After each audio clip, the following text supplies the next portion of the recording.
Fiquem à vontade de interromper, tá? Eu vou pedir que vocês, se possível, usem microfone, aliás, fone de ouvido, para evitar aí ruídos. Também deixem o microfone desligado, se possível, a câmera também. E quando vocês quiserem intervir, né, aí não esqueçam aí de ligar a câmera e ligar também o microfone. E quem não for aqui da disciplina, eu peço que se apresentem, tá bom? Então, Emílio, boa palestra, boa aula e obrigado novamente. A palavra é sua. Obrigado, Eduardo. Bom, amigos de toda parte, bom dia. É muito importante a gente se manter conectado nesse momento, à distância, porque isso tudo tem a ver com design. Eu vou abrir dizendo que o estratégico dessa aula é mostrar que design não tem nada a ver com arte, decoração, beleza, ou qualquer outro fator que seja somente subjetivo. É importante esclarecer isso, porque a academia brasileira trouxe a influência da Universidade Francesa, porque a França era o centro do conhecimento na época da formação da Universidade Brasileira.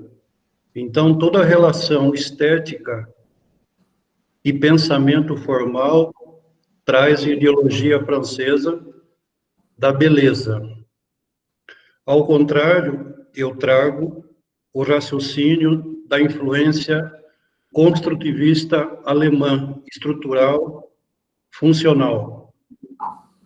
Então, se vocês entenderem que o design no Brasil ainda não tem toda a sua potencialidade dentro das empresas, é porque as empresas, instituições, ainda enxergam o design como algo belo, estético e, portanto, separado da estratégia da empresa. Ok? Então, uma empresa é uma cultura é uma mente são informações internas. Então, eu vou trafegar dizendo que, dentro de um plano empresarial, nós sempre vamos tocar em pessoas, processos e conhecimento. A minha proposta de design é fazer design para pessoas e não somente para o mercado. Então, eu vou começar a projetar as pranchas, as imagens que começam nas pessoas. Ok? Qualquer pergunta, qualquer interrupção, estou à disposição.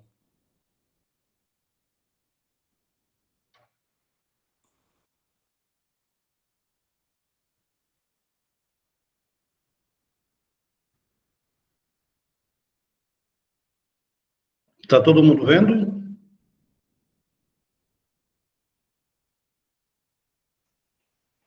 Emílio, tá perfeito, pode continuar aí. Já estão vendo o slide ou Só te não? confirmo. Não, ainda não. Então, eu vou trocar. Um momento. Isso. Se puder colocar naquele modo tela cheia.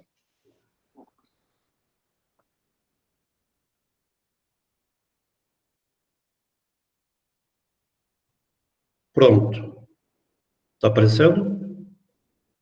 Ainda não. Você abriu o arquivo? Um momento.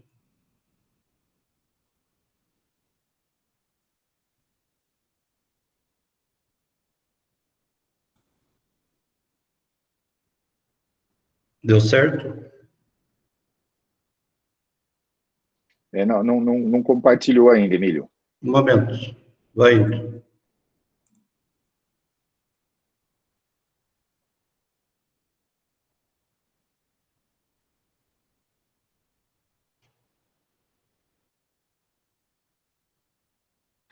Você acabou de testar, né? Uhum. Isso entra, se você puder entrar aí no... Isso. Vou tentar mais uma vez aí. Tenta naquele modo tela cheia, Emílio. Entendi.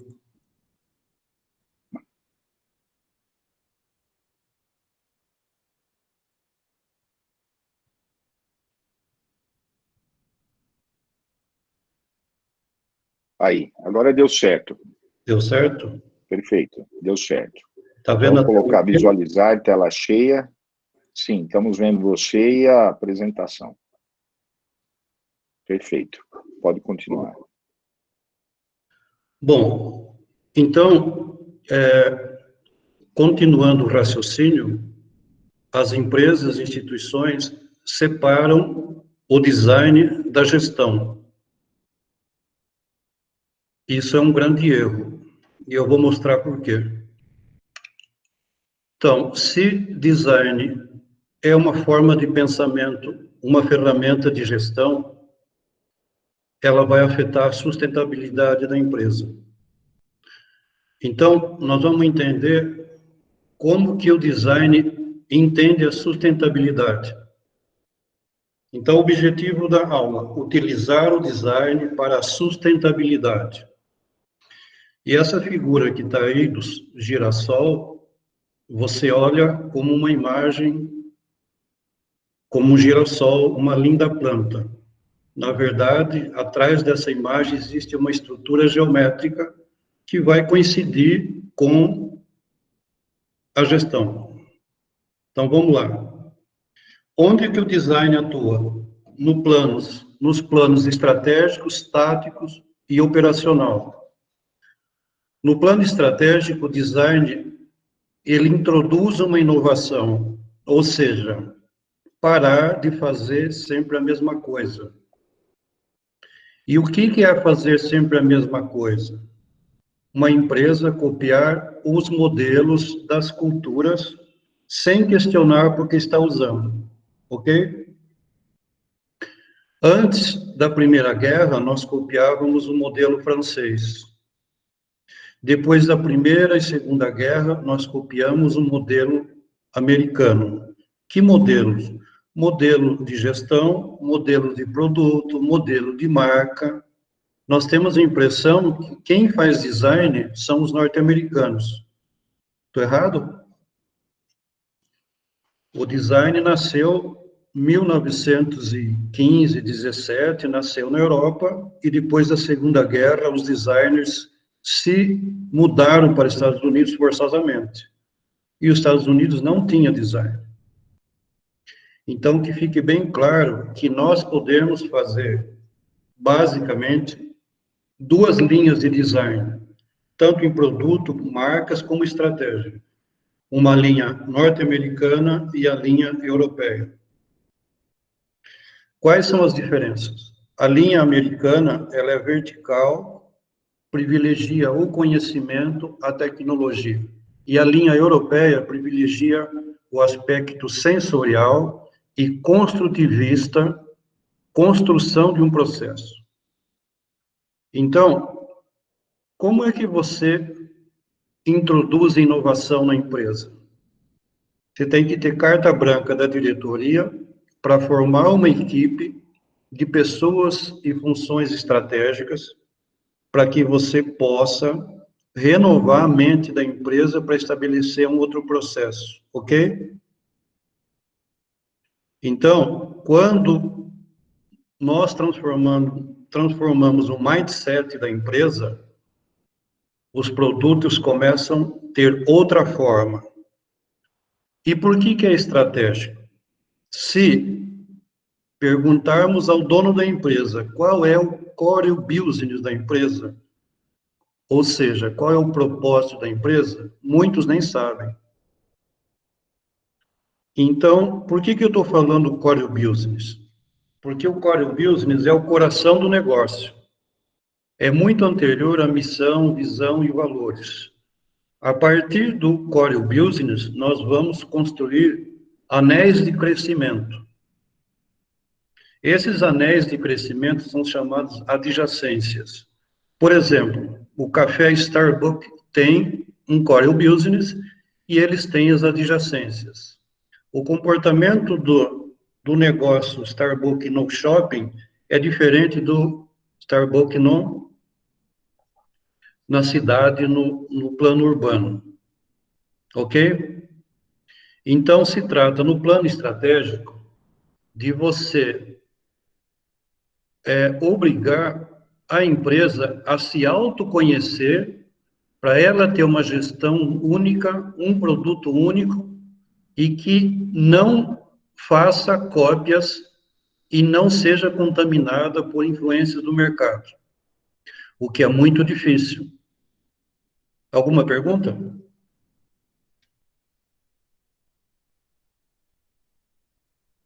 Não?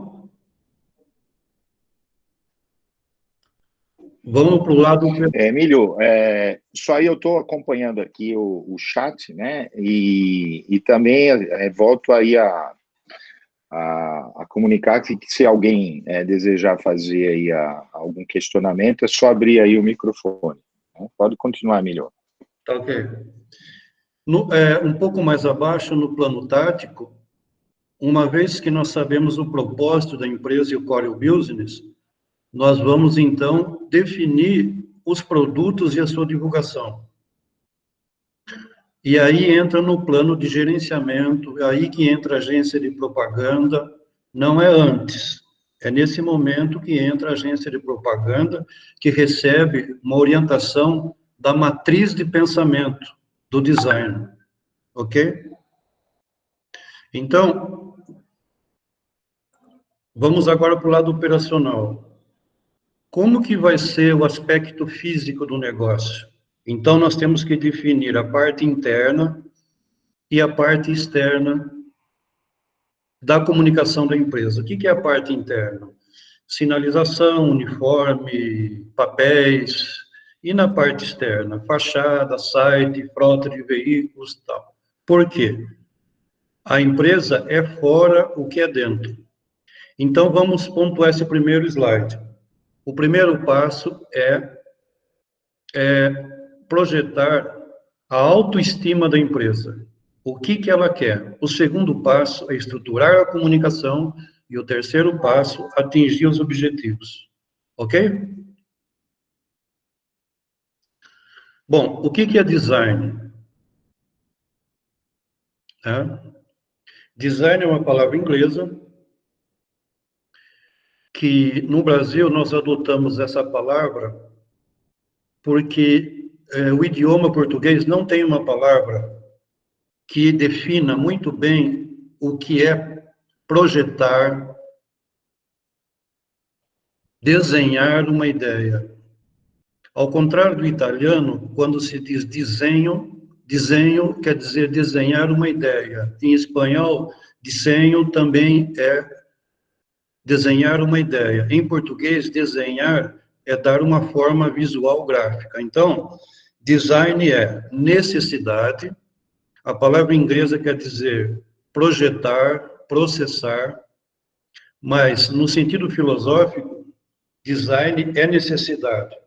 De uma necessidade é que surge uma ideia, da ideia surge um produto e do produto surge o projeto. E para que essa necessidade detectada, seja no público externo quanto interno na história da empresa, é preciso, então, ter uma gestão desse processo, ok? Acontece que design, ao contrário de muitas disciplinas, ele não é somente técnico, não é somente mecânico, ele é essencialmente sensorial. Olhando essa imagem, não dá vontade de sentar? Então, e você pensou para sentar? Ninguém pensou, você sentiu. Então, vamos avançar mais um pouco. O design na gestão, ele vem para romper paradigmas. Como as gestões são lineares, cartesianas, enquanto a gestão em si, a administração é cartesiana e linear, o design é não linear. Antes de tudo, ele é sensorial e pré-cognitivo. O que é cognitivo? Códigos de aprendizado, de linguagem. Agora, uma criança do 0 aos 6 anos, ela é pré-cognitiva. Ela não tem um vocabulário, uma linguagem estruturada, a não ser o sentimento e emoção. Ok? Então, qualquer produto que você compre, ele é uma crença. Que crença? De que ele vai te dar felicidade, vai te dar segurança. E que ele, aí que começa o problema, ele está separado de você.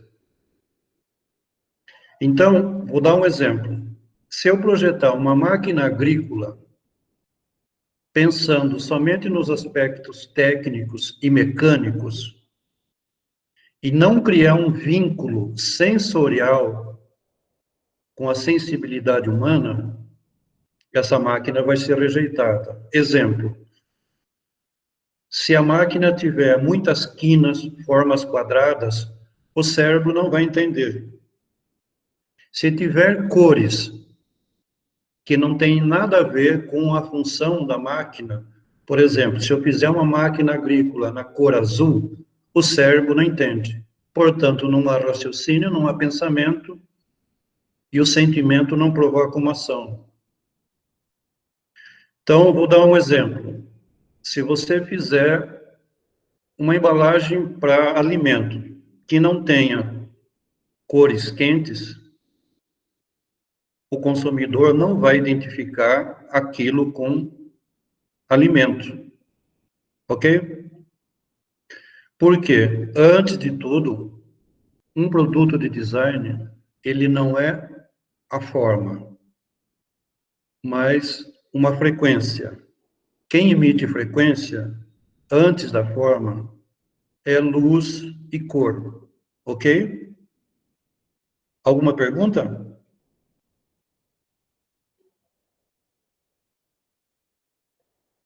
O que é que vocês estão pensando? Por enquanto aqui não, viu? Tá bom. Nenhum Então, comentário, Emílio. Dentro da gestão existe uma preocupação em ser produtivo, ativo, material, lógico, científico, causa e efeito. Quando não se tem resultado, se cai no vazio. As funções são fragmentadas, estão divididas, e se pensa, e pior ainda, a liderança é analítica e controladora. Ok, isso é o lado esquerdo do cérebro. O lado humano, qual pertence ao design, ele é criativo. Não no sentido de criar ideias somente, mas criar realidades, certo? Então, como criar realidades? Experienciando. Para se experienciar, você tem que ter um outro tempo, ser menos ativo, ser mais reflexivo. Não ficar preocupado com a forma material. A física quântica que vem aí dizendo que tudo é frequência e onda e tudo muda. Portanto, você deve deixar de ser muito lógico para ser intuitivo e analógico, que é o caso da Apple. É um produto intuitivo analógico. Nós temos o paradigma científico, que é ver para crer, que é correto, e também tem o espiritual intuitivo, que é crer para ver, você sentir e experienciar depois. E nós temos, então, no Ocidente, causa e efeito, no Oriente, o karma, causa e ação, que é a mesma coisa. Agora, no aspecto de vazio, num processo criativo, quando não se consegue mais elaborar um pensamento, uma solução, as pessoas ficam meio perdidas, ficam em silêncio, não sabem o que fazer.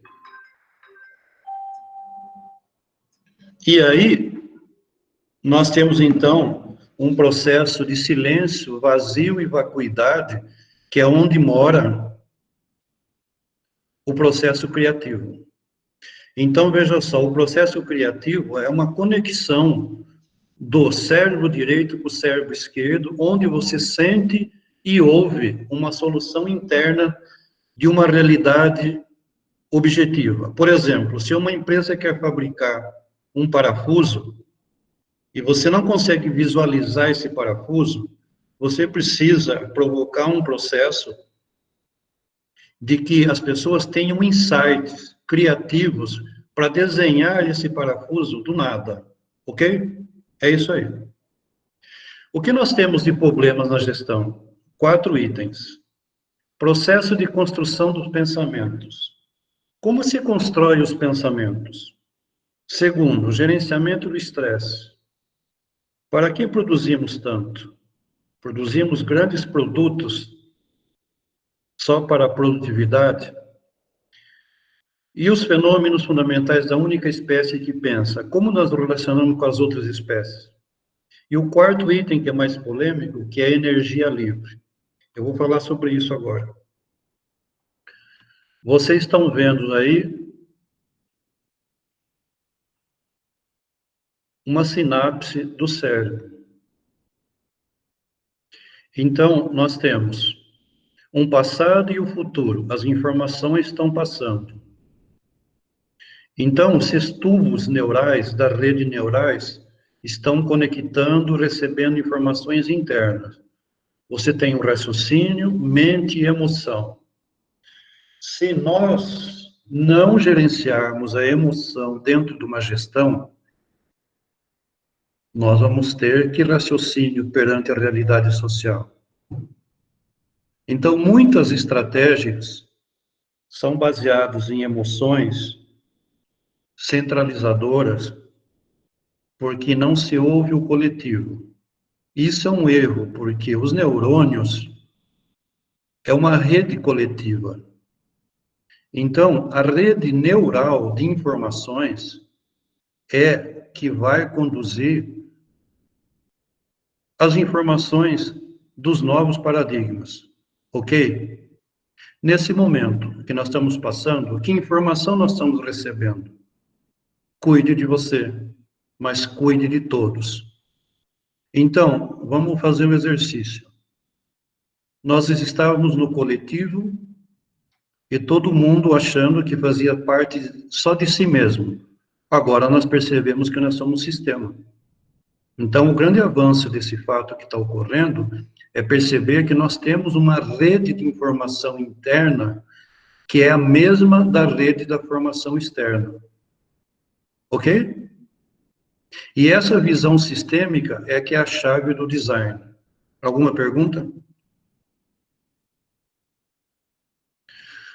Aí, o design, antes de tudo, trabalha com o inconsciente.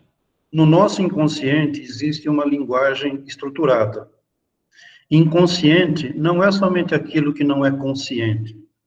O inconsciente, ele é autônomo, ele não tem passado e não tem futuro. Ele já existe no ser humano.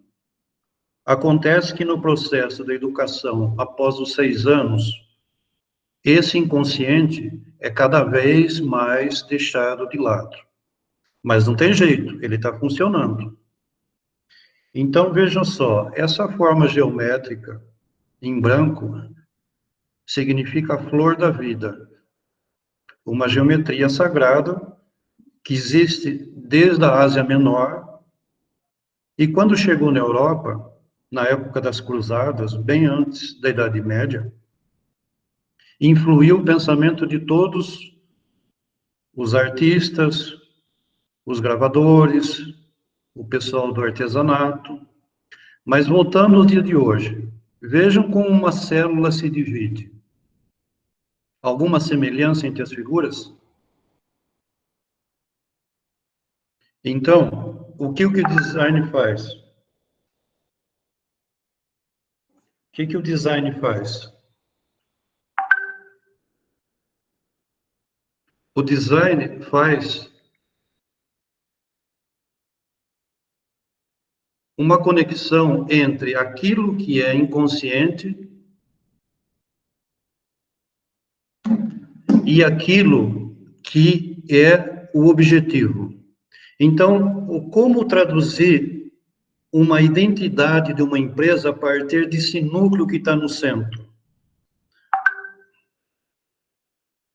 Nós devemos expandir o processo da gestão de dentro para fora, e não somente de fora para dentro. Ou seja, do core business para o mercado. Por quê? Porque na natureza, no plano orgânico, tudo começa de um eixo e depois que vai para fora. Então, aqui eu convenço cientificamente que se você tem uma empresa e existe algum papagaio falando para você, pode ser o vizinho, seu cliente, faça assim ou faz assado, você vai ter que decidir o que surge de dentro para fora, ok? Alguma pergunta? Não. Bom, onde o design atua dentro da empresa na sustentabilidade? No plano econômico, financeiro, ideológico, que é a ideia do negócio, no plano político e principalmente no psicossomático. O que você pensa e sente sobre o produto? Como que é o ambiente interno da administração? Existe comunicação? Se existe um sentimento de pertencimento dos colaboradores, então é porque existe comunicação. Então, o resultado psicossomático da marca é outro, ok? O cliente, ele vai se identificar com aquela cultura. A sustentabilidade, dentro da visão tradicional, envolve 3 aspectos: o social, o meio ambiente e o econômico. Ok, é muito lindo, mas eu me pergunto, e se a empresa, ela não tem uma sustentabilidade interna que envolve os itens anteriores, como ela vai atingir a economia, o meio ambiente e o social? Ok? É muito fácil fazer metas econômicas, mas dentro da sustentabilidade interna, ela não tem aqueles fatores anteriores. Na minha experiência de design, eu consegui delinear 5 competências básicas da gestão sustentável. Primeiro, a motivação adequada. Se não houver comunicação entre os setores operacional, gerencial e a diretoria, não está alinhado criação, processo nenhum. Ou seja, o segundo item, o processo de comunicação interna, vai impedir o terceiro, que é o trabalho em equipe, e, portanto, o quarto, que são as competências e conhecimento. E aí, se não cumprir esses 4 passos, como que as pessoas vão criar realidades pessoal e profissionalmente? Ou seja, vão continuar fazendo a mesma coisa, indo trabalhar para fazer a mesma coisa todo dia. Isso a partir do diretor da empresa. Vocês estão vendo umas células perdidas por aí? Essas células somos nós, cheio de espaço entre elas. Uma organização é fora o que é dentro. Então, vamos lá. Paradigmas da sustentabilidade. Primeiro paradigma, escassez. Eu tenho medo de perder, só eu quero ganhar, eu quero estocar, eu quero aproveitar a falta do produto para aumentar preço, ou seja, é o pessoal do umbigo, que fica dando em volta no umbigo. E tem o pessoal da abundância, que somos nós, graças a Deus, que dizemos, tem para todo mundo, ou seja, podemos gerar uma economia colaborativa. O que acontece a nível de neurociência? Eu mostrei os neurônios. Se você projetar escassez, o que você vai atrair? Escassez. Então, se não mudarmos urgentemente o paradigma de interdependência para a interdependência, nós não vamos construir planos nenhum, muito menos equipe, planeta, metas e nem resultado. Agora, qual o problema aí? O problema é o estado de ego. O diretor da empresa fala, eu quero ser assim. Ele não pensa na equipe. E pior, ele tem um gerente que é o superego dele, que fala, muito bem, patrão, eu te amo, faça assim, assim nós mandamos. Bom, você já sabe no que deu, né? Então, vamos lá. Toda sustentabilidade é uma questão de autoimagem. Vamos fazer um exercício. Qual que é o seu, pessoal, primeiro, qual o seu propósito de vida? Profissional agora. Quais são os objetivos? O que for seu propósito de vida, serão seus objetivos. Então, se você tem uma autoimagem baseada só nos seus propósitos, você está frito, estamos fritos, porque você está comunicando que você está sozinho. Então, temos que mudar. Qual o nosso propósito? É para ser sustentável. Então, a sua autoimagem vai projetar uma comunicação imediata. Por exemplo, nas empresas, a primeira atitude que eu tomo é abrir o processo de comunicação. Que comunicação? Do dono do negócio consigo mesmo. Ele precisa se conhecer, precisa conhecer a pessoa que está ao seu lado, seu líder, o líder se comunicar com o grupo se comunicar com a equipe se comunicar com o resto da empresa e, portanto, com o mercado. Não adianta. É isso que estamos aprendendo. Bom, aí eu coloco, dentro de uma visão bem cartesiana, para não dizer que eu sou somente analógico, toda empresa tem na sua base uma organização, tem seus processos, mas nada disso vai virar se não houver relacionamento. Que relacionamento? Todos os tipos de relacionamento. Troca de informação, liderança, aprendizado, senão não vai atingir a missão.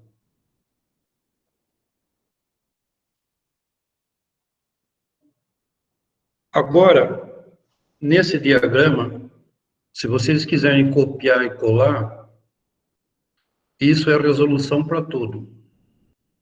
Vamos começar com força motriz. O que é a força motriz? É aquilo que te move, acordar todo dia e ser professor. Qual a força motriz do professor? Ensinar. É só ensinar? Não. É transformar. É servir. Então, no inconsciente de toda empresa, existe uma força motriz que está inconsciente. Por exemplo, uma empresa fabrica determinado produto e ela acredita que ela nasceu para fazer somente aquele produto. Não, ela pode vender o produto, mas também transmitir conhecimento, transformar o mercado com uma ideia. Então, por exemplo, na assessoria que eu fiz na Fermentec, o core business da Fermentec não é aumentar a rentabilidade e produtividade da usina, mas transformar o agronegócio, entendeu? Porque está na força motriz da Fermentec a junção da ciência e a prática, a pesquisa, a busca do conhecimento. Por isso que gerou a tecnologia Fermentec. Agora, para cada usina ou para cada empresa que a sua empresa vai atender, existem necessidades diferentes. Então, a visão, a missão e os valores vão ser testados a cada nova experiência. Isso constrói identidade a partir do design da empresa. Por exemplo, a Adidas, quando fez a sua marca, em 1970, colocou no enunciado: a nossa marca não está pronta, ela será resultado constante de transformação. Ok? Bom, nós temos como uma proposta recente o crescimento da economia colaborativa dentro do capitalismo. O que é economia colaborativa? é uma proposta que contrapõe a prática centralizadora do capitalismo atual. O que propõe? Se houver aberturas, ou se provocarmos aberturas dentro do mercado com inovação, seja na venda, compra, produção, criação de produtos, mudança de relacionamento, aliado a uma transparência, nós estaremos empoderando toda a sociedade, não somente o mercado. Ok? Ô, Emílio, tem uma pergunta aí da Maria Clara. Pois não. Maria Clara, você quer perguntar aí? Posso sim, dá para me ouvir, professor? Dá para ouvir. Estamos ouvindo sim. Então, essa força motriz, ela se difere de um valor da empresa de que forma, assim? O valor da empresa e a força motriz, qual que é a diferença? A diferença entre a força motriz e os valores? Isso. Na verdade, na árvore da gestão, os valores de uma empresa estão na raiz. Uhum. Então, você tem, por exemplo, os valores. Os valores podem ser educação, economia colaborativa, empresa familiar, transparência, uma série de coisas, né? Agora, a força motriz é como você usa isso para fazer o seu produto. Entendeu? Entendi. Tá. Então, no caso que você falou de facilitar de melhorar o agronegócio, que é a força motriz, aí um valor seria, por exemplo, sei lá, respeitar a natureza, alguma coisa assim? Não entendi. Você deu o exemplo da empresa de agronegócio, Sei. que a força motriz seria melhorar o agronegócio, você citou. Sei. Daí, um valor seria, por exemplo, respeitar o meio ambiente. Seria algo mais básico, assim, não. Você pode colocar isso nos valores, e agora eu pergunto, como você vai respeitar o meio ambiente? Isso é uma boa pergunta. Uhum. Por exemplo, é muito bonito falar, vou respeitar o meio ambiente fazendo produtos que sejam biodegradáveis, é um exemplo. Uhum. Só que aí, agora começa a ficar boa a conversa, porque o design propõe o seguinte, se a empresa contemplar o processo natural e orgânico da natureza, você vai tirar desses processos orgânicos a maneira de fazer o produto. Deu para entender? Entendi. Por exemplo, eu vou fabricar uma cadeira ou um móvel em madeira. Se eu observar o processo construtivo da formação da árvore, no processo construtivo, que nós em design chamamos de causal, que é o orgânico, geométrico, portanto atemporal, nós vamos descobrir padrões que vão encurtar o caminho na fabricação desse produto e, ao colocar esse produto no mercado, o cliente percebe que você colocou na forma de uma cadeira uma árvore. Ela sente essa árvore na cadeira. Deu para entender? Entendi. É o que o Kenzo faz nas embalagens dele. As embalagens dele têm uma forma geométrica que obedecem, que contemplam as formas geométricas dos cristais. Entendeu? Entendi. Tá. E isso dá uma economia muito grande, porque todo o mercado, ou as pessoas, elas primeiro se conectam com aquilo que é orgânico, natural, sem a demasiada interferência da mão do homem, que nós consideramos em design intencional. Eu vou dar um exemplo. Na Tchecoslováquia, a construção das pontes não são feitas, uma ponte na cidade, não são feitas colocando uma pedra sobre a outra. Eles vão até a montanha, cortam um pedaço da montanha, levam aquele pedaço até a cidade e constroem um arco, entendeu? Nossa, diferente.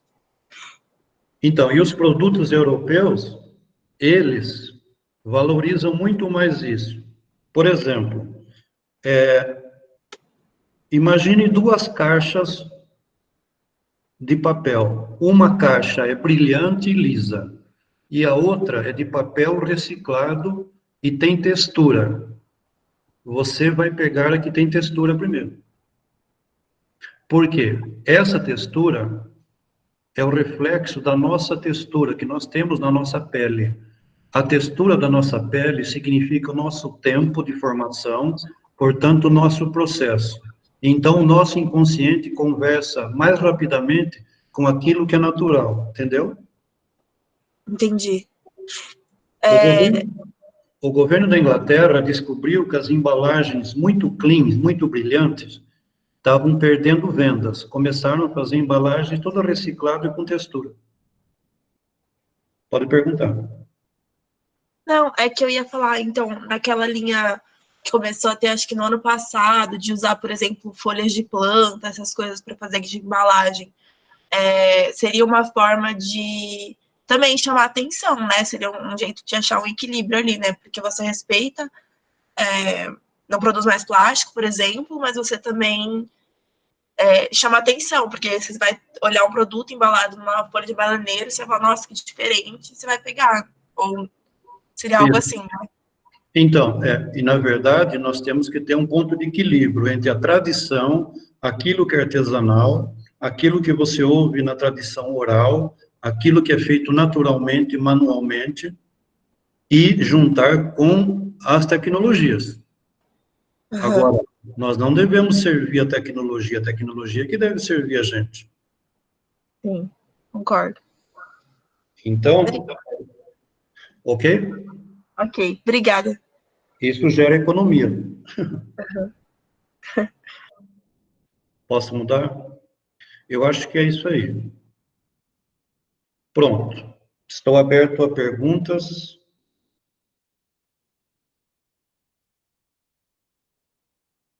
E depois eu vou falar sobre os... Fala. Ok? Não, Emílio, eu só vou fazer comentários aí, Uhum. alguns highlights aí, acho que dois que chamam a atenção. Um conceito importante que chegou para marketing, acho que para todas as organizações, é a visão da sustentabilidade, que você vem tratando aí. E muito interessante quer dizer, e o que ficou ali. Bom, primeiro, assim, começou com responsabilidade social, né? O termo era responsabilidade social corporativa, e aí se ampliou, né? Fala assim, não, mas e o meio ambiente, né? Então incorpora isso, né? Então a empresa ser sustentável, e a gente está vivendo, né? Todo esse desafio aí econômico, né? Então ela sobreviver no mercado, né? Ou seja, já é ser sustentável, né? E aí, né? Está relacionado ao meio ambiente e a questão do social. E você, interessante, né? Você, na verdade, amplia, né? Então, não é mais um tripé, né? Quer dizer, você precisa começar pela identidade, né? Pela razão de ser, porque se ela não tiver essa razão de ser, ela não tem força matriz, né? E aí segue para tudo que você falou. Então, assim, perfeito esse raciocínio, né? Do jeito que você construiu, né? Para quem olhou, puxa, design, sustentabilidade, né? Não, né? Como que isso aí está junto? E você mostra bem, né? Na verdade, é mais né? Seriam 4 pés, né? Aí sustentando ampliando esse conceito da sustentabilidade, né?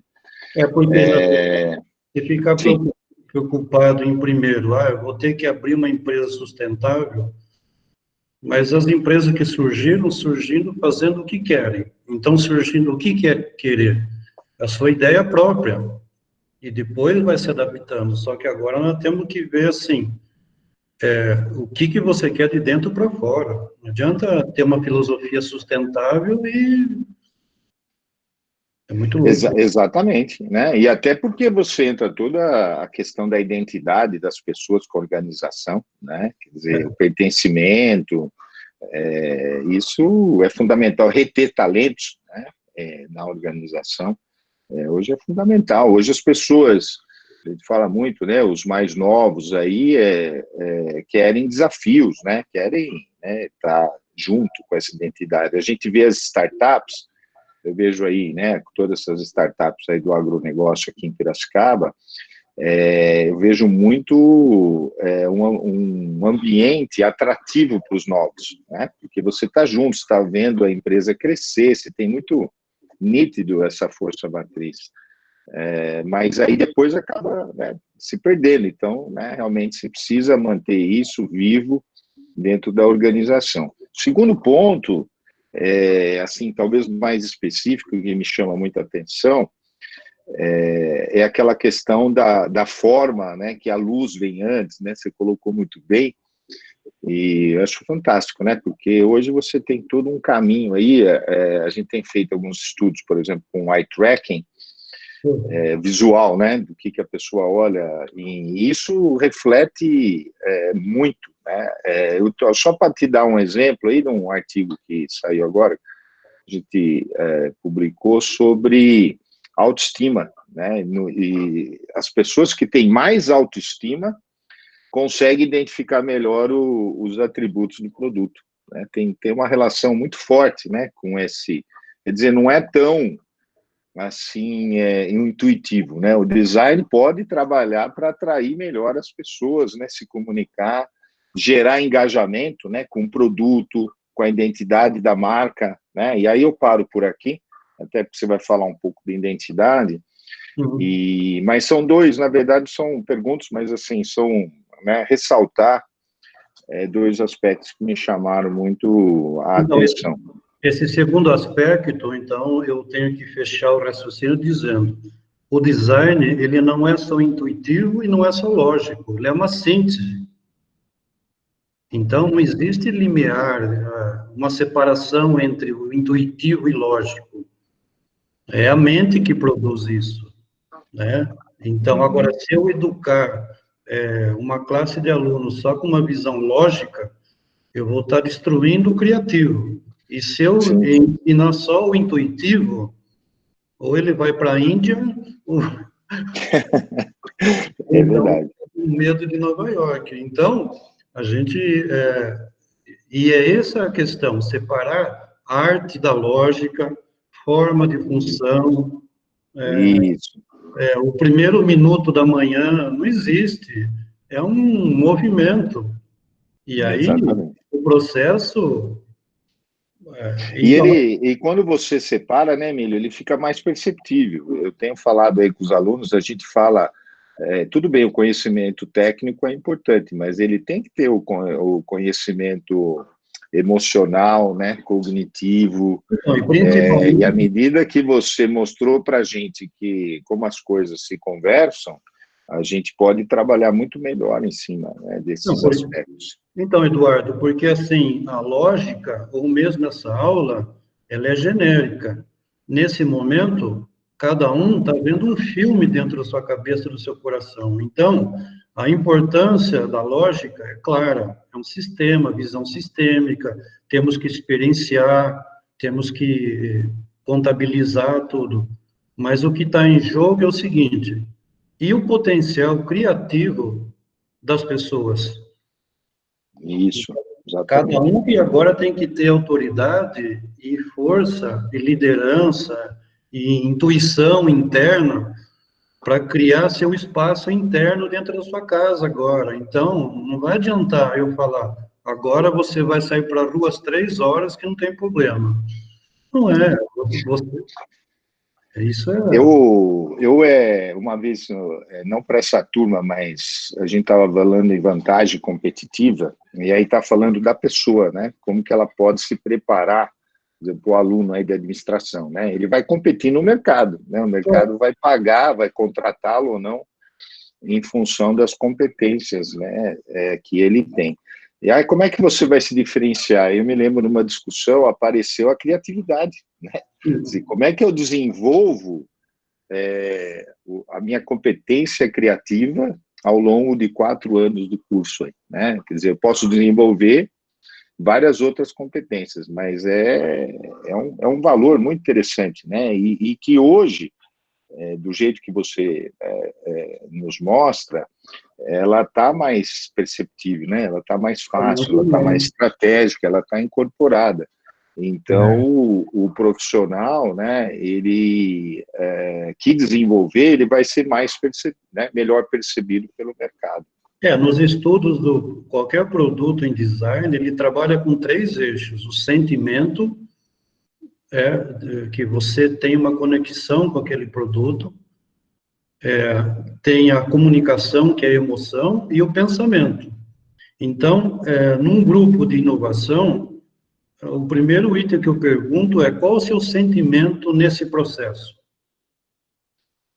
Tem gente que não fala nada, tem gente que fala tudo, mas o que provoca a inovação é ele soltar a emoção, ele ir lá na frente e falar, o que eu pensei, eu vou exteriorizar. Então, sentimento, emoção, então, assim, se ao invés de ficarmos dando aula e todo mundo só copiar a matéria, mas todo mundo ir lá na frente e falar, eu quero fazer o meu número, daí, a hora que ele coloca para fora, a mente dele vai entender o que ele está fazendo. E ele motiva, né? E gera a força matriz que você falou, melhora a comunicação, que é um dos grandes gargalos, né? Então, muita gente cresceu, nasceu como grandes diretores de arte, de produtos, quando foi obrigado a expor a sua ideia. Daí, a hora que esse cara expôs, ele falou, nossa, nem havia pensado nisso. Então, é importante soltar a comunicação que está aqui na garganta, falar, para que as pessoas levem isso para o cérebro, mas senão vai ficar só no sentimento. Eu tenho o sentimento de uma ideia boa, mas não fala. Então, temos que abrir a porta para as pessoas...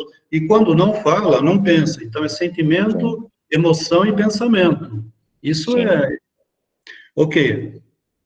Muito bom, Emílio, obrigado até agora, excelente. Eu estou olhando aqui no chat, não tem nenhuma questão, não sei se alguém quiser aí, né, se manifestar. Pois não, Isabela, por favor. Eu queria saber, assim, o que a gente pode fazer para desenvolver mais esse nosso lado sensorial, perceptivo, para conseguir trabalhar melhor com tudo isso, sabe?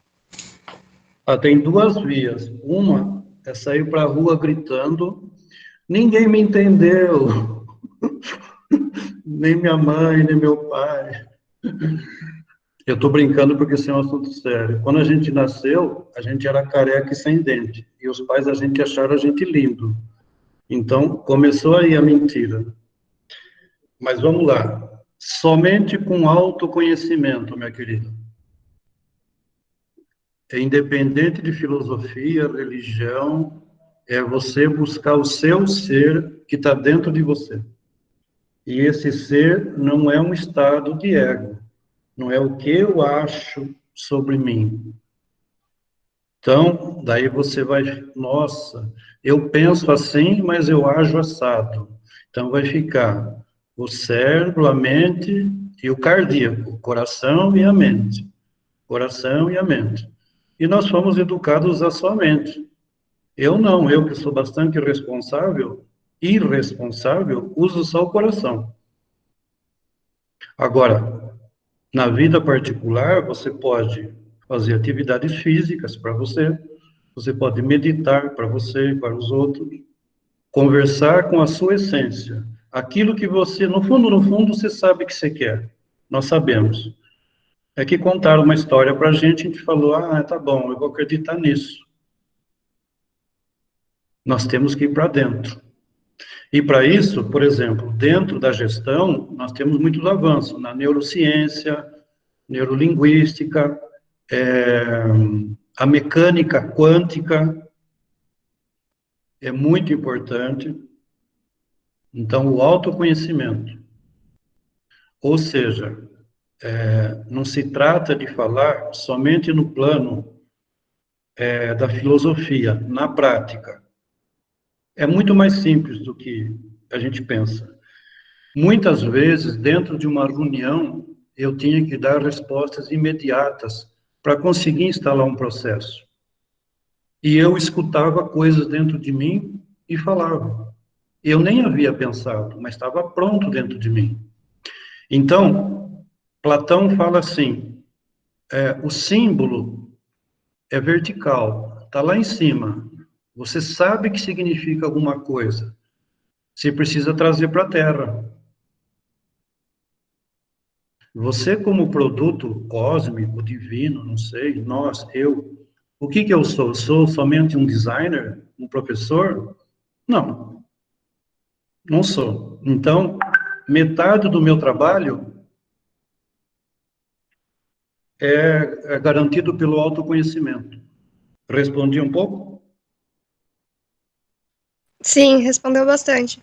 Obrigada. De nada. Algumas afirmações? Acho que pergunta não deu certo. Emílio, acho que por enquanto não. Se você quiser seguir. Então, agora eu vou mudar os slides para a gente já fazer uma análise do trabalho lá, não é isso? Isso, Emílio, só para contextualizar também quem está aí de fora, né? É uma aula, né, normal do curso, né? Só que é uma aula aberta.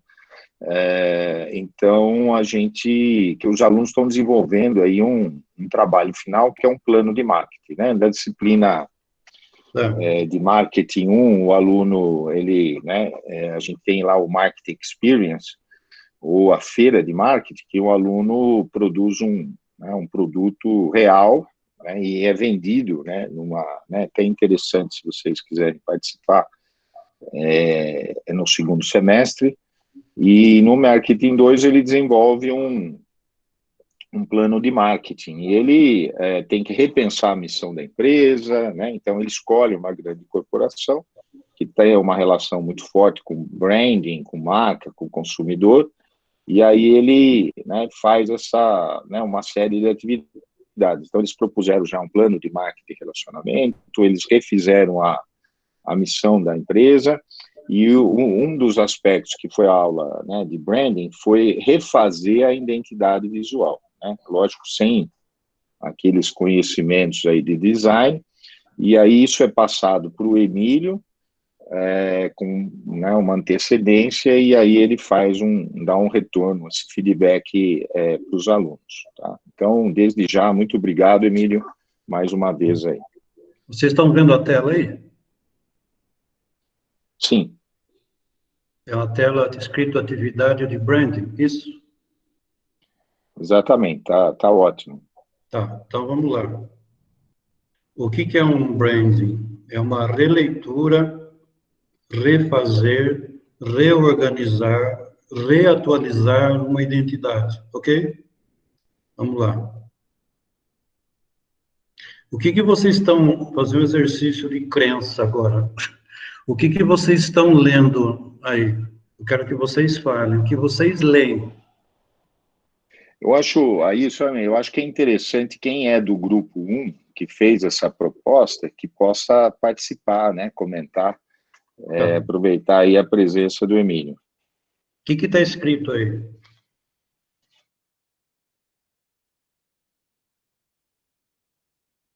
Alguém quer falar? Alguém do grupo 1, Tem dois sentidos. Eu tenho o sentido você gosta de você mesmo e você como você mesmo. Tá. Isso é legal, mas o que está escrito em cima do logotipo lá? Nike Plus? Nike Mais? Então, eu estou perguntando porque a melhor maneira de ensinar é perguntar. Quando a gente projeta um nome, aí está escrito, na verdade, eu sou brasileiro, falo português, eu estou falando isso não é para provocar, não, é para mostrar o que compõe uma marca. Então, eu coloco a marca dessa empresa e todo mundo lê Nike. Mas, na verdade, está escrito Nick. Certo? Ou não? Sim. Então, uma marca se compõe de som, cor e forma. Então, se a Nike não tivesse toda uma máquina para primeiro atingir a audição e falar é Nike, é Nike, é Nike, a gente escutaria Nike, certo? Então, estou colocando que o primeiro item de uma marca é o som. A Nike tem 2 vogais no som dela. Quanto mais vogais, melhor. Por exemplo, a Adidas tem 2 vogais. Bom, isso é básico, é fundamental. O que eu percebo na identidade que vocês fizeram nesse trabalho é que vocês geraram uma dicotomia, uma dualidade na marca. Ou seja, uma parte preta e uma parte branca.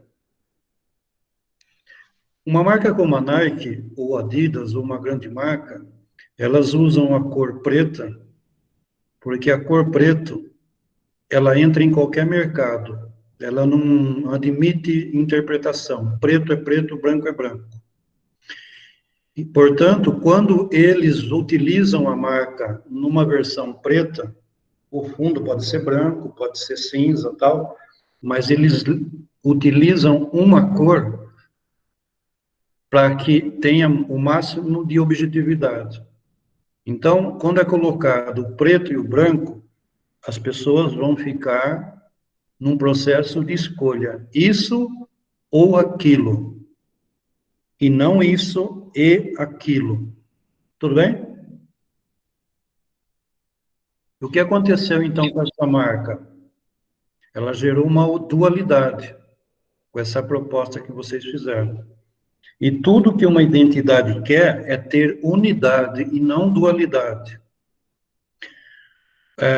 Outra coisa, o movimento original da marca original, seja preto ou branco, é no sentido positivo, ou seja, do lado de baixo para cima, ou seja, é uma diagonal que vai no sentido de futuro, correto? Então, quando uma parte ficou preta e outra branca, incrivelmente, a marca foi para o lado do passado, interfere na percepção. Então, eu vou explicar. Peguem o retângulo maior da marca Nike. Onde existe essa barriga da marca é o passado, onde está escrito You Like Yourself é presente, onde está o sinal de mais é futuro. Deu para entender? Então, esse efeito não deu um bom resultado porque levou a proposta da marca para o passado. Entendeu, Eduardo? Sim, sim, perfeito. Agora, Muito bom. vamos dizer, tecnicamente, dá para se ler tudo. Agora, é aquela coisa, tecnicamente, perfeito. Mas e a percepção? Onde que vai? Entendeu, Eduardo? Sim, sim. É interessante o grupo, né? Eu acho que até dizer as razões, né? E se está compreendendo da mesma forma. É. Agora, perceptivo e legível está perfeito. Não está uma estrutura negativa, eu falaria, não está. Só que assim, a gente chama isso em design, a imagem ficou travada. A proposta da Nike é movimento. Sempre movimento, movimento quer dizer o futuro, movimentação. E aí, ok? Posso mudar?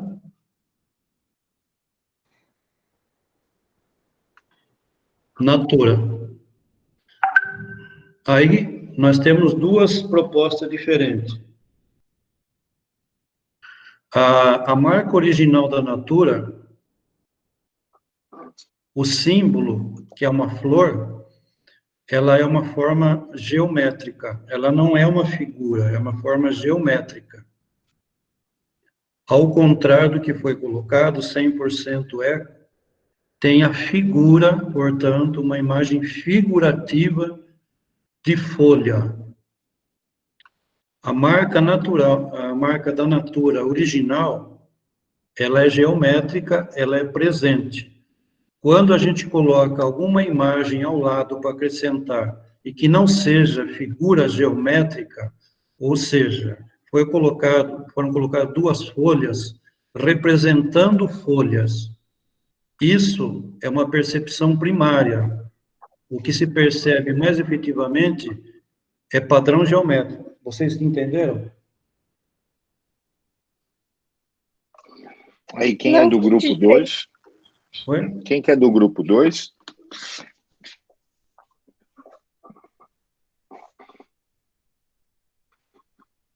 Ok?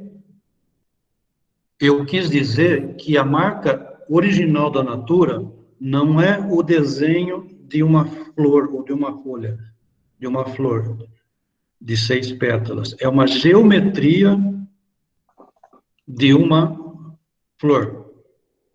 E o que foi colocado é o desenho de duas folhas. O caminho do design é a gente fazer formas geométricas mais simples para facilitar a reprodução dela em qualquer superfície. Então, a marca da Natura, ela não tem detalhes, a Nike não tem detalhes, a Adidas não tem detalhes, e essas duas folhas, elas têm detalhes. Tem sombra, tem verde mais escuro e mais claro. Quando a gente for bordar isso num uniforme ou numa caixa, isso vai dar problema, não vai ser reproduzido, entendeu? Correto? Entendi. Júlia, isso. Não, é a Maria Clara, Entendo, desculpa. Maria, tá. Não, mas é do grupo, mas pode falar, Maria Clara. Não, eu só queria perguntar, porque você falou isso dos planos, da sombra. Então, tipo, o ideal é que fique tudo num mesmo... Como fala? Não é textura, é um plano mesmo, num mesmo plano, assim? Só uma dimensão. Ah, tá. Entendi. Então, por exemplo, a marca da Nike é só aquele movimento, é só uma área preta. A da Adidas são 3 tiras pretas. Pode ter cor, mas é preciso ser geometricamente. Por exemplo, essas duas folhas que vocês colocaram, se fosse duas folhas separadas ou juntas, mas sem detalhes. Entendeu? Uhum. Mas aí, no caso, por exemplo, a flor laranja da Natura, ela parece que tá... Ela dá essa sensação de 2 dimensões, como se ela tivesse dobrada, assim, caindo. Na verdade, ela tem uma projeção, como se tivesse uma flor caindo, né? E ela tem vários degradês.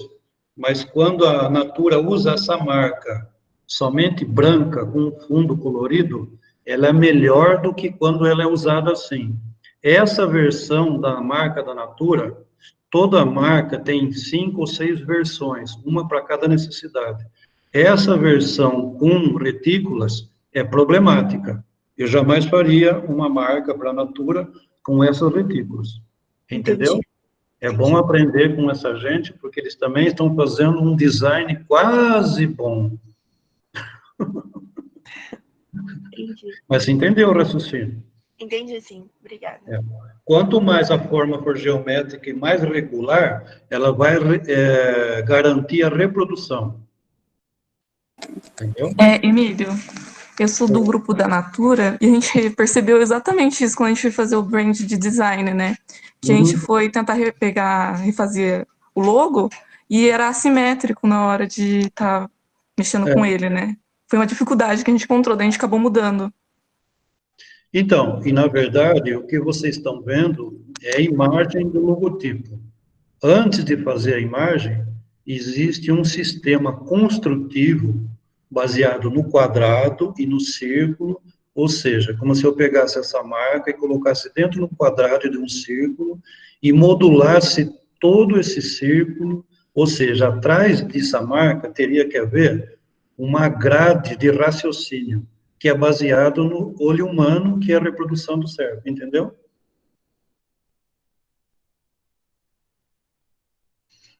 Ou seja, a gente vê uma imagem, uma planta, uma árvore, uma flor, mas a gente não vê a geometria que está atrás, entendeu? Posso mudar? Então, é só aí.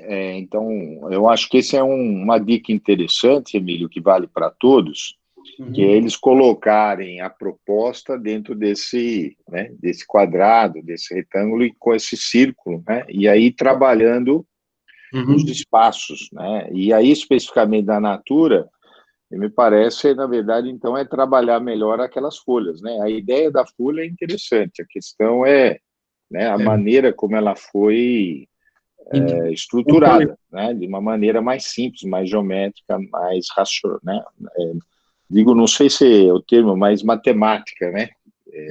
Na verdade, a gente chama, assim como um prédio tem uma arquitetura, as marcas têm um sistema construtivo por trás. É isso.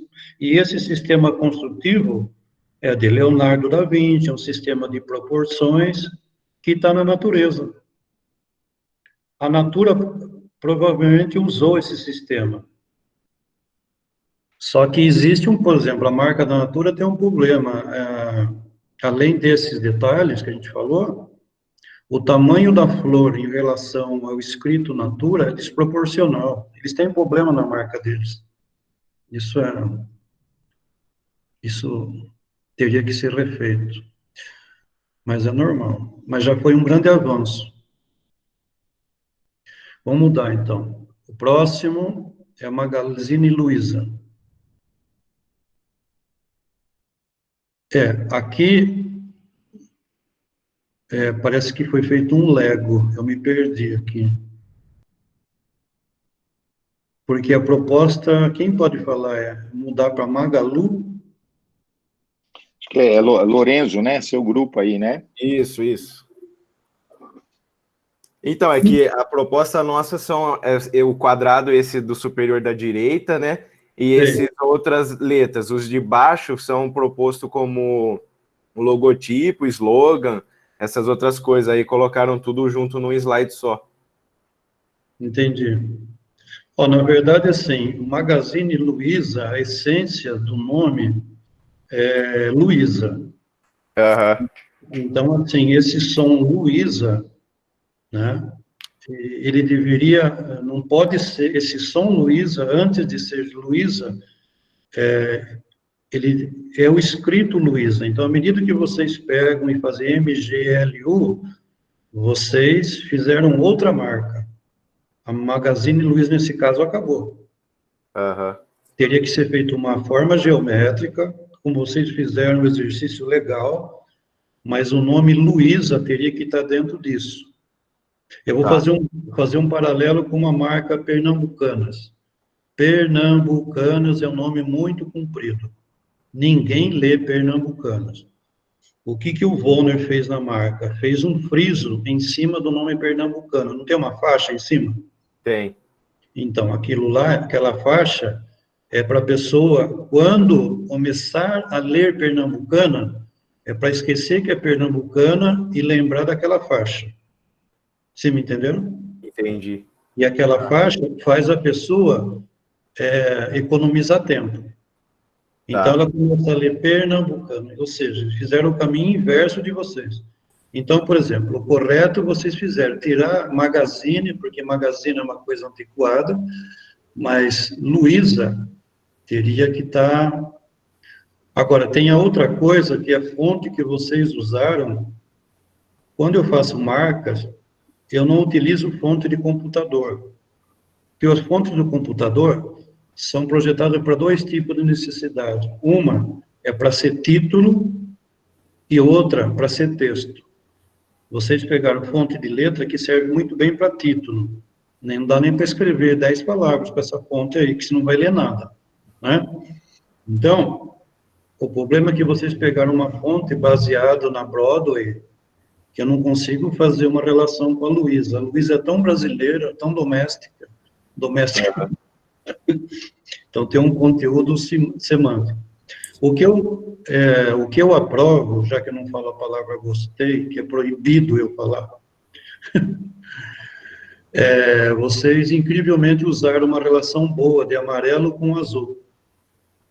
Porque quando a gente vê o amarelo, a gente deixa de ver o azul, quando vê o azul, deixa de ver o amarelo. mas essa marca vocês teriam que fazer uma outra proposta. Eu acho que melhor seria se vocês colocassem Magalu, seria outra empresa, MLG seria outra empresa, então esse branding foi por um caminho. Professor, é que a nossa ideia era realmente reestruturar, a proposta do Spares era criar outra marca mesmo. Então, mas onde que fica a história da pobre da Luísa? Se acabar com a história, com a gestão Não, dele? então, é que a campanha deles agora é aquele bonequinho virtual do site que chama justamente Lu. Então, nós alteramos para fazer referência a ela e relacionada ao marketplace que o Magazine vem desenvolvendo. Entendi esse movimento que eles estão fazendo. Até aí tudo bem, né? Agora, o que aconteceu? Então, você tem esse raciocínio, estou acompanhando. Só que a solução visual para Magalu ficou uma outra coisa. Eu não estou dizendo que vocês estão errados, eles estão certos. Eles estão fazendo um caminho muito perigoso, que é reduzir o nome Luísa para Lu. E assim começa o fim das empresas. É muito louco isso. Você constrói durante 50 anos o nome Luísa e depois transforma em Lu. Ótimo, quer correr esse risco? Se não fizer isso bem feito, vai ficar como? Nossa, é um novo negócio? Esse é o perigo, entendeu, amigo? Entendi. Tá Por certo. exemplo, a Casa Bahia, ela fez o caminho inverso. Ela tinha aquele mascotinho nordestino, ela resolveu provocar o desencarne daquele mascotinho, deletou e ficou só com uma faixa vermelha e azul. É muito mais perceptível. Então, quando a empresa começa a criar mascotinho, essas coisas, cuidado. Vai indo para um caminho, é outro caminho, o sentido inverso. Vocês fizeram uma coisa legal nesse sentido. Agora, ficou assim, Magazine Luiza, a Magazine Luiza propôs fazer Lu. Daí aí surgiu MGL e Magalu. Eu acho que nesse sentido, Magalu é muito mais feliz, mas vira outra empresa. Tá certo, entendemos. Ok. Mudar. E agora, Mercadão do óculos. Tem alguém aí me ouvindo? Tem. Qual que é a proposta de vocês? O logo do Mercadão dos óculos, ele era muito rebuscado, né? O logo dele tem loja, tem rede de óticas e Mercadão dos óculos, com todas as palavras, e um ponto de exclamação no final, que seria o registro maior da marca. Mas como é uma marca voltada a um público bastante popular, você jogar muita informação num logo, pode ser que a fixação no cliente acabe não ficando tão... não seja tão rápida quanto a gente gostaria que fosse. Então, a nossa proposta, a gente fez alguns rascunhos, a nossa proposta era trazer algo que fosse de fixação mais rápida. Então, a gente acredita que Mercadão dos óculos num logo, talvez não fique fixo tão rápido assim.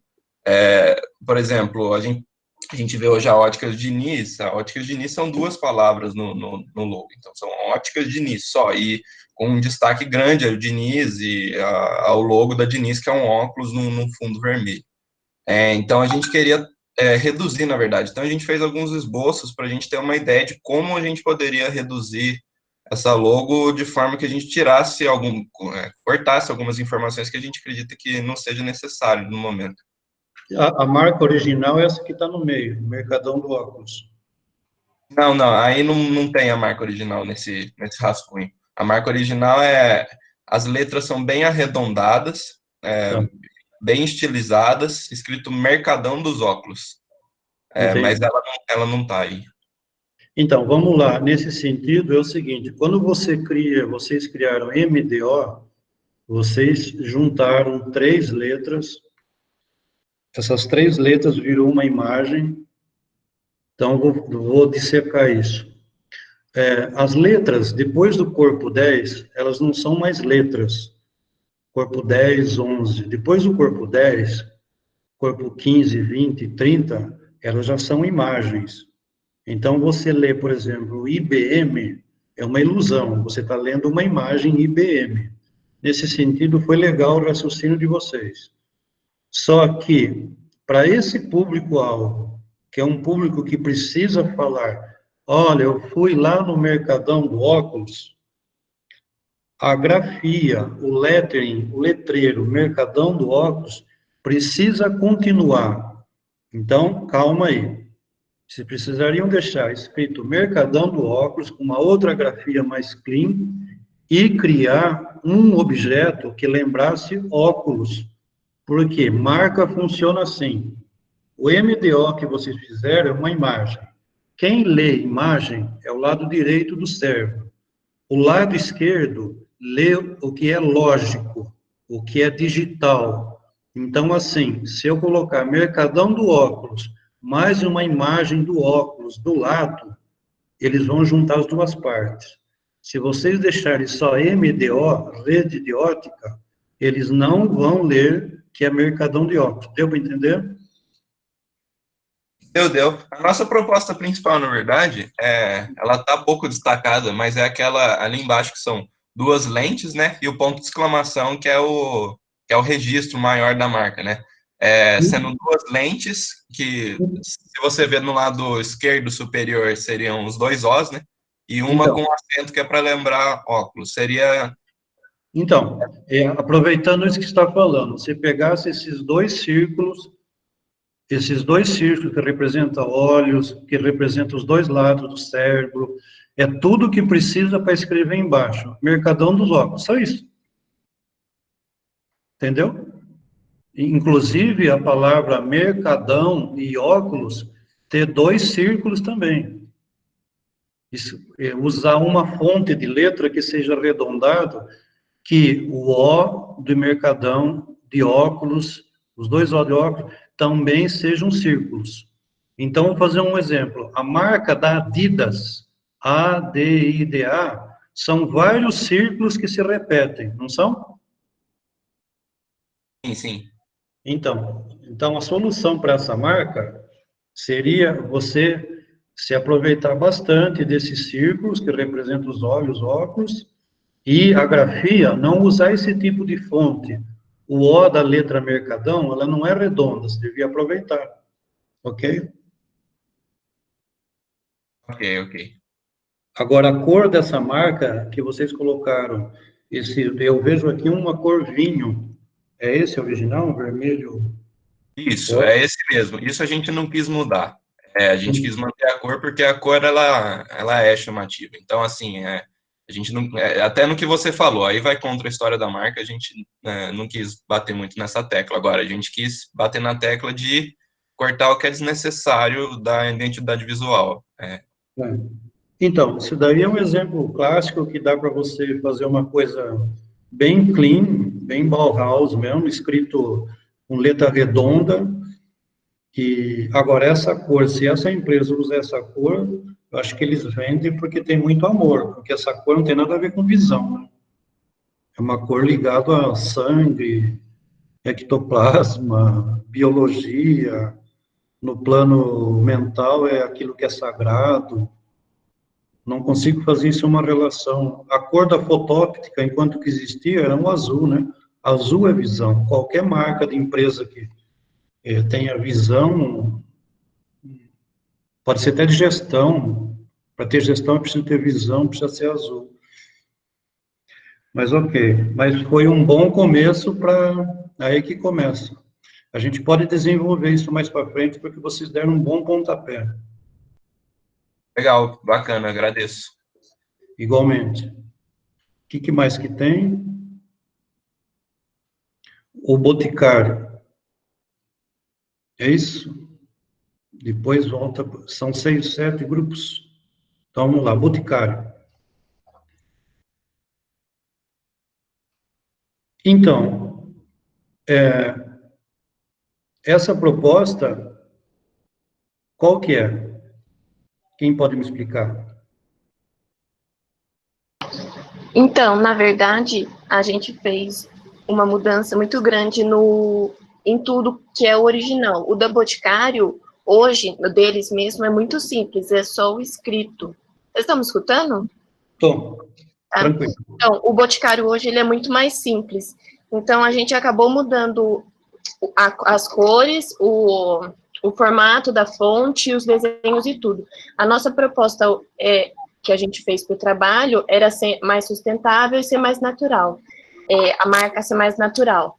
Então, a Isabela, ela acabou dando a ideia de colocar um beija-flor, que representa uma coisa natural, um animal, e a flor também, que representa a beleza também. E aí a gente deixou as cores bem mais coloridas, com cores vivas, colocamos esse azul fluorescente no beija-flor, e aí, com a frase do slogan, a gente deixou "Viva o Belo com energia", porque, igual ela falou, era um beija-flor, então ele tem muita energia, ele fica só voando, e eu acho que é isso. Isso, e no símbolo ali embaixo, no último quadrado, o símbolo da Boticário, ele é só o B. Então, aí eu deixei só o beija-flor e a flor e coloquei o B representando. Olhando assim, eu acho que a gente poderia ter mudado, acho que a fonte, mas é isso. Então, aí tem duas questões bastante interessantes para falar.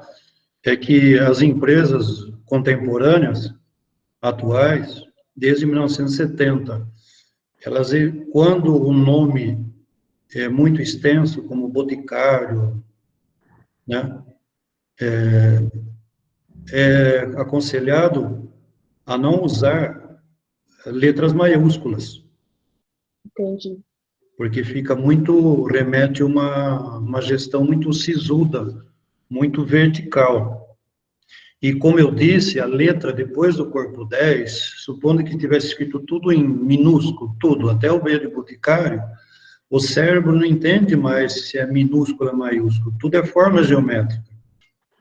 A outra coisa, como trata de perfume, e perfume é uma coisa sutil, essas letras são muito retas, pode ter o C e o B que são curvas, mas são letras muito retas. Uhum. Se você ver a letra da Boticário, tem muito mais curva, da Natura tem curva.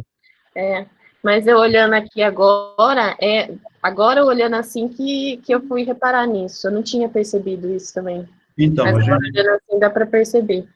Então, esse conteúdo é que tem que ser avaliado para fazer a parte visual, senão a gente fica, olha, vamos colocar essa cor que é mais bonita. Agora, a cor que vocês colocaram, para mim, tudo bem, mas a cor da Boticário é muito boa, porque eles atingem tanto o público masculino quanto feminino. E essa cor que vocês colocaram, vários tons de lilás, alfazema, primeiro, o lilás claro, que é a pétala da flor, alfazema, ele é muito mais feminino do que masculino. Né? E o que precisava é que o símbolo desse passarinho e da flor, eles não ficassem do lado, mas ficassem acima, porque o Boticário já é comprido, é horizontal. Com o passarinho do lado, ficou mais horizontal ainda. Ok? Entendi. Vamos lá, então, o próximo.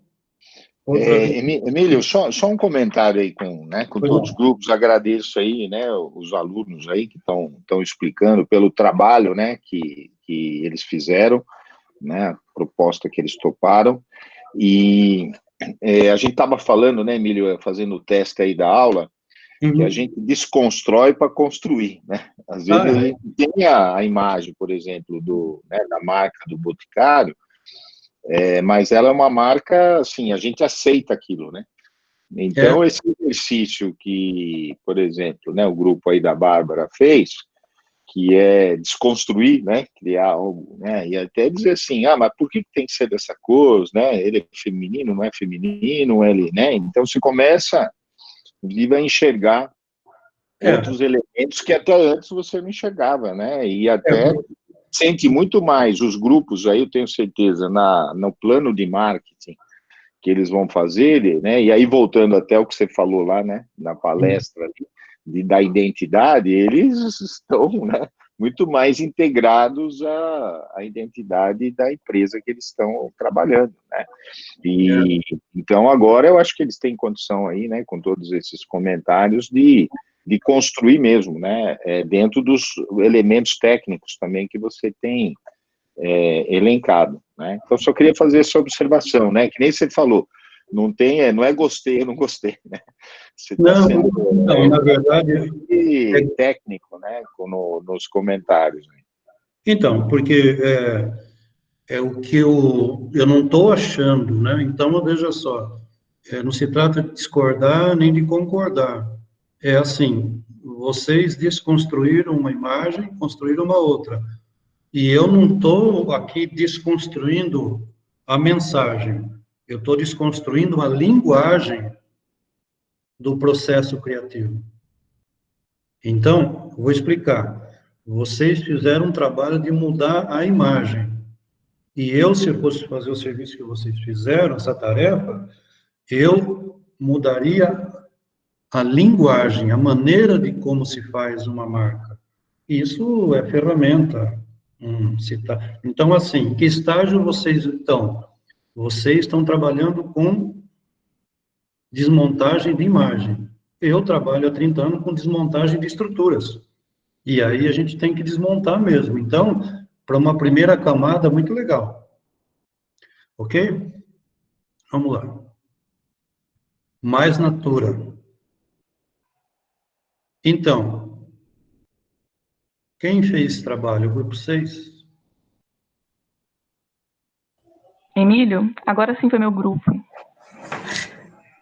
Nós estamos aqui, Emílio. Oi? Nós estamos aqui, o grupo 6. Vale. Quem fez isso?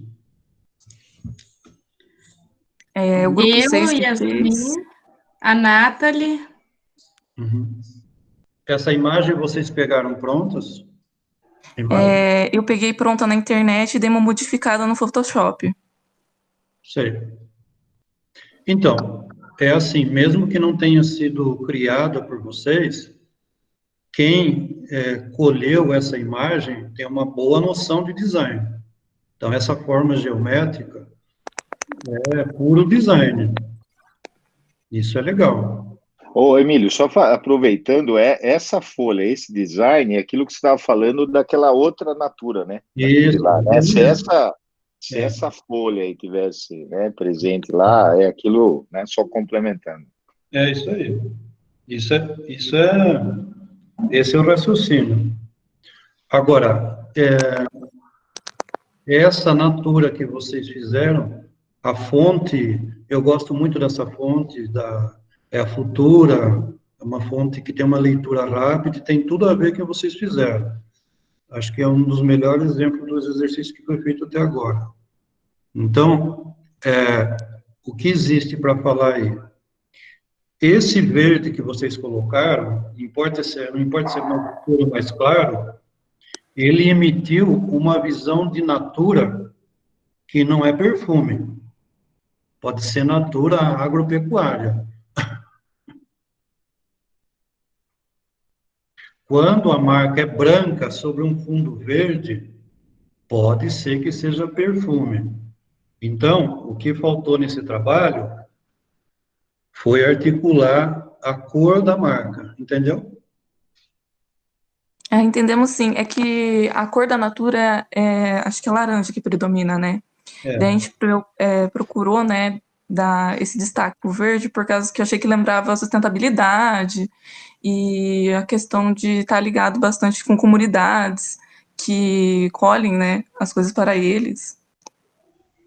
Então, dentro, assim, se tiver explicado, assim, então, agora eu vou falar uma informação importante, que é assim, por exemplo, uma marca, pode ser a Nike, pode ser a Adidas, qualquer outra marca, ela tem que ter várias articulações. A primeira articulação é a primordial. Por exemplo, a marca da Nike, ela não tem cor. Então, ela tem preto, um fundo, qualquer cor. Branco, cinza. E depois branco, que é a segunda articulação. Então, mas a Nike tem a cor original, que é um azul, né? Então, se a marca original de vocês for esse verde, e tiver uma proposta de mercado, é uma coisa legal. Mas daí começam as articulações do programa. Por exemplo, se tiver um programa social, você pode usar o fundo verde com a marca branca. Se tiver um programa que seja mais de educação, você pode usar o fundo laranja com a marca branca. Então, a marca é feita projetado branca para se articular com um contexto. Deu para entender? Sim, deu sim.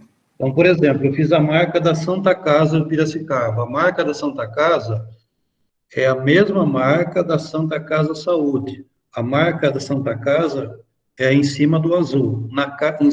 Para Santa Casa Saúde, é um púrpura que é o fundo. É a mesma marca com várias necessidades. Ok?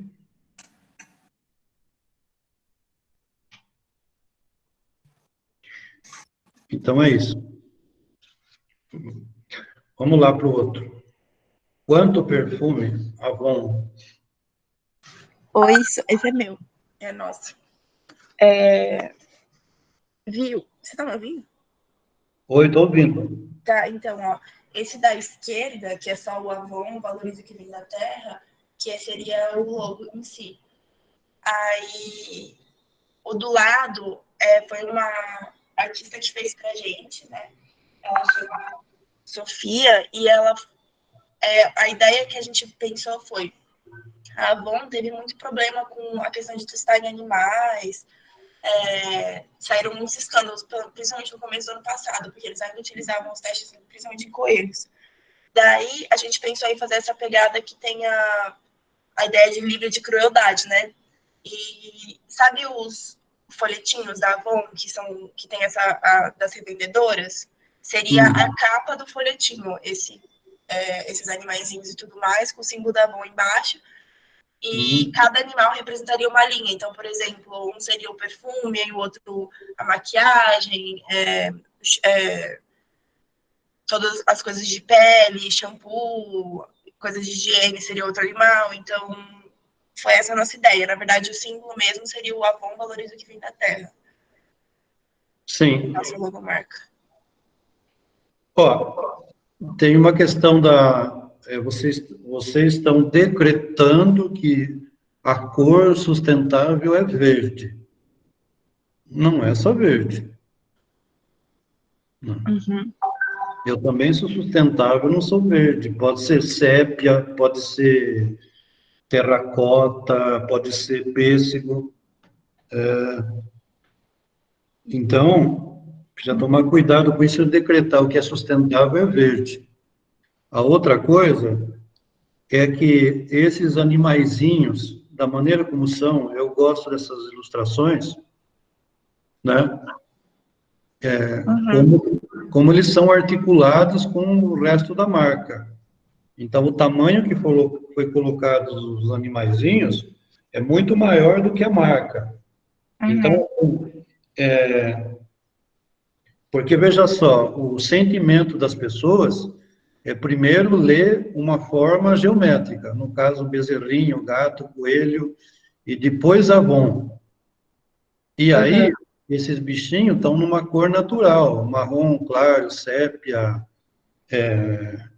meio rosa, pêssego, e a marca é verde. Então, é incrível como eu sinto que pelo menos esse banner que eu estou vendo, parece que é um produto para crianças. Entendeu? Entendi. Mas pela cor, você tem essa sensação pelas cores mesmo. Por causa das cores, né? Tá. Entendeu? Mas aí, você acha que se mudasse, para que tom? Ou não? Ou tirar os animais? Sim, dá para você fazer. A questão vai ser sempre essa, minha amiga, assim. Por que para a gente mostrar, por exemplo, carinho, afeto, ou então qualquer outra coisa que a gente queira projetar, a gente tem que colocar a figura de uma coisa que simbolize isso? Não precisa. Se você fizer a marca Avon, verde do jeito que está, mas colocar um produto mais erótico, você coloca um vermelho, mais afetivo, uma cor mais pêssego, mais caloroso, mais amarelo. A cor, ela fala por si. Não precisa ter uma imagem. Mas aí, a nossa ideia seria justamente para desvincular a Avon da imagem que ela firmou com o teste em animal. Então, tipo, a gente pensou nos animaizinhos, mas por toda essa questão, ficou muito mal para a marca, todos os portais veganos e que tinha essa pegada de sem crueldade, criticaram muito a Avon por manter esse tipo de prática. Então, a gente quis fazer mais por essa imagem que está degradada da empresa. Então, daí volta naquela mesma coisa, assim, e essas ilustrações eu entendo, e vocês acertaram. Agora, o que eu quero dizer é o seguinte, se você pegar essas ilustrações e colocar em cima de um fundo colorido, com determinada cor suave, ela deixa de ser ilustração para virar uma marca. Deu para entender? Entendi. O Emílio, deixa eu, assim, o que poderia, aí, pensando alto aí, me intrometendo aí, mas assim, além, lógico, aí ficou claro, reduzir o tamanho, né, dos animais, mas e se os animais fossem numa figura geométrica? Então, exatamente teriam, isso. O formato não, né, nesse detalhe todo, mas em formato geométrico, você reconhecesse, né, então, traços, né, os diferentes animais. Aproveitar para introduzir o seguinte conceito. Esses animais, como estão aí, igual aquelas duas folhas, elas são figuras, então a gente chama de figurativos, certo? Quando a gente passa do figurativo para a forma geométrica, daí o cérebro entende. Por exemplo, se eu fosse deixar essa marca Avon, como vocês fizeram, numa embalagem que quisesse mostrar respeito aos animais, eu colocaria uma cor afetiva, uma cor pêssego, sépia, e com desenho, forma geométrica de vários animais, em branco, outras cores. Deu para entender? Entendi. Que o cérebro entende mais isso. Tá bom. Entendi. Sabe, Emílio, eu acho que você podia também explicar o que seria essa forma geométrica, né? Não sei se todos entendem, mas você cita aqueles... estilizar uma forma, Eduardo. Quando você tem aquele de acessibilidade, ou pessoas com necessidades especiais, né? Aquele desenho, você não tem um desenho da cadeira de rodas, né? Você tem lá um símbolo, pictograma, né? Um pictograma. Deixa eu só perguntar, no caso, se a gente, por exemplo, não tivesse o contorno dos animais, mas tirasse só as cores, já ajudaria? Não, ajudaria, mas assim, quando você coloca os animaizinhos tão lindinhos como são, né? Quem percebe as coisas pequenas são as crianças. Então, elas tendem a ficar cada vez menor. Então, assim, por exemplo, uma criança, ela vê um bichinho desse tamanho, ela não tem noção se é grande ou pequeno, ela acredita naquilo. Então, isso daí vai direto no perfil das crianças. Isso aí está claro para mim. Então, assim, é um produto infantil? Ótimo, atingiu. Só que, assim, o design propõe o quê? Você estilizar essas formas para que o adulto identifique o produto e use para as crianças. Entendi. E também possa usar para ele próprio, né? Então, por exemplo, uma coisa bem... parece que não tem nada a ver, mas são os orelhinhas do coelhinho da Playboy. É a forma geométrica. Você vê, por exemplo, a concha da Shell. Então, a concha da Shell, olha, veja só, é para posto de gasolina. Mas aquela concha, ela atrai a gente. Nós temos aqueles dois lados. Nós temos uma concha interna. Deu para entender? Entendi. Então, isso aí a gente fala assim, você está vendo esses bichinhos, você está vendo uma realidade física, e não o que está atrás dele. Então, agora, precisa tomar cuidado com esse excesso de cor verde nas marcas, porque o verde é muito pouco usado em marca, porque a cor verde a gente vê, mas não lembra. Laranja a gente vê, mas lembra. Não é só um tom de laranja. Emílio, licença. Mas a parte Avon valoriza o que vem da terra, com as folhas e tudo mais. Isso tirando é legal, verde, né? Não, o significado que vocês querem dar é de amor às coisas da terra, respeito, conexão com a natureza, passa isso. Agora a pergunta é, como passar isso, né? Então, fora a questão do tamanho dos bichinhos, tal, que isso é tal, veja só o perigo. Quer ver uma coisa interessante? Se usar essas imagens que estão dos bichinhos, vai parecer que é ilustração de qualquer lugar, é de domínio público isso. Não é a ilustração que pertence a uma marca. Isso é importante falar, viu, Eduardo? Sim, Emílio, perfeito. Eu acho assim, até, né, complementando, se fosse uma linha de produtos, o plano de marketing do grupo fosse direcionado para uma nova proposta aí de categoria para criança, né, segmento infantil, né, estaria alinhado, né, com essa perspectiva aí. Mas, Emílio, eu acho assim, o perfeito os comentários, a gente está chegando aí no final da aula. Obrigado, Maria Clara, todos os alunos que puseram. Eu acho que o que é interessante aí da atividade, eu acho que cada proposta, eles aprenderam uma perspectiva, né, de cor, de formato, de significado, né, de posicionamento, enfim. Eu acho que foi muito interessante, né? Então, eu acho que também um aprendeu com o design proposto para o outro, né? Então, acho que esse que é ponto interessante também, né? O somatório das 7 propostas aí foi bem interessante. E eu deixo aí agora, então agradeço novamente, isso é uma versão, vamos dizer assim, 1.0, né? Aí o grupo vai poder fazer a sua versão 2, 3, né? E apresentar lá no final, né, com esses insights aí que você proporcionou.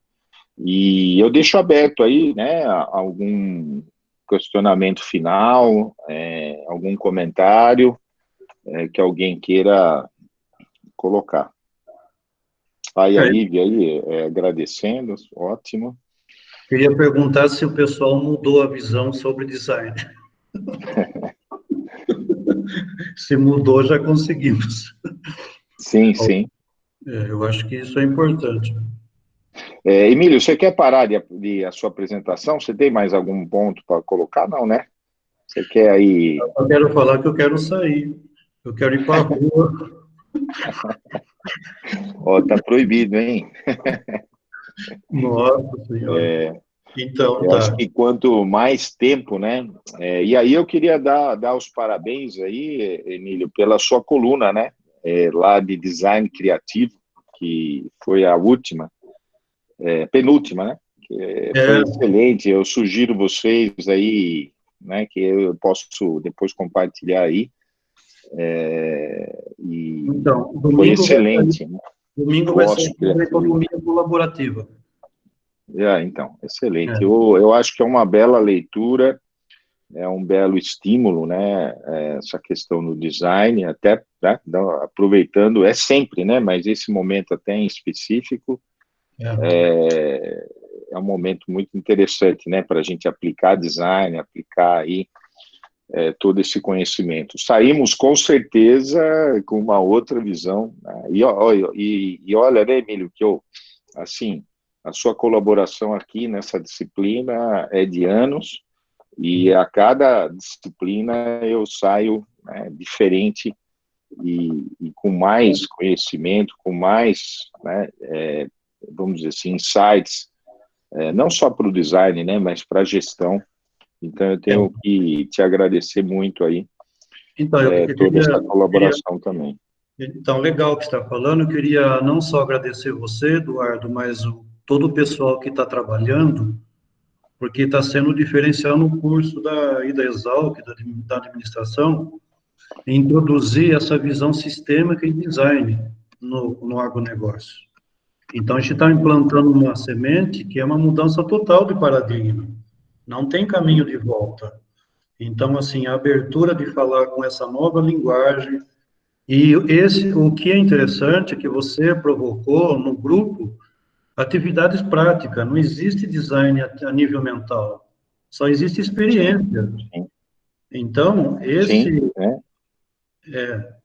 Esse movimento que vocês fizeram é um movimento, assim, que tem que ser constante para construir tudo novo. Então, assim, senão a realidade fica congelada. Então, é muito legal a gente estar fazendo isso e prova que a gente está sendo resiliente, né?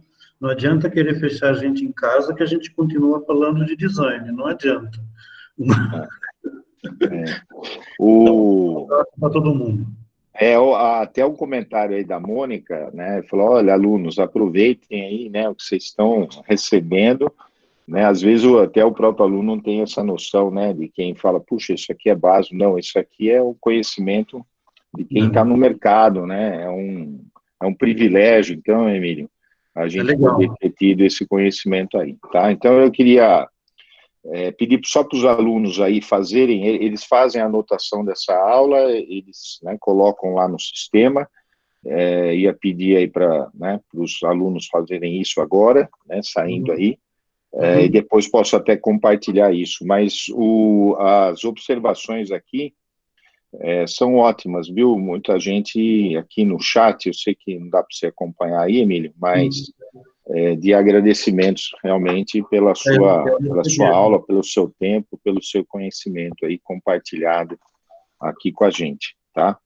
Então, uma boa, né, desejo aí para você, Emílio, para todos aí que estão, uma boa tarde, né, e boa aí, a gente fala outra vez. Final de semana, e mantemos o contato aí, né, e comentários são, né, sempre bem-vindos aí pós a aula também, tá? Eu vou parar por aqui, e um abraço aí a todos. Coragem.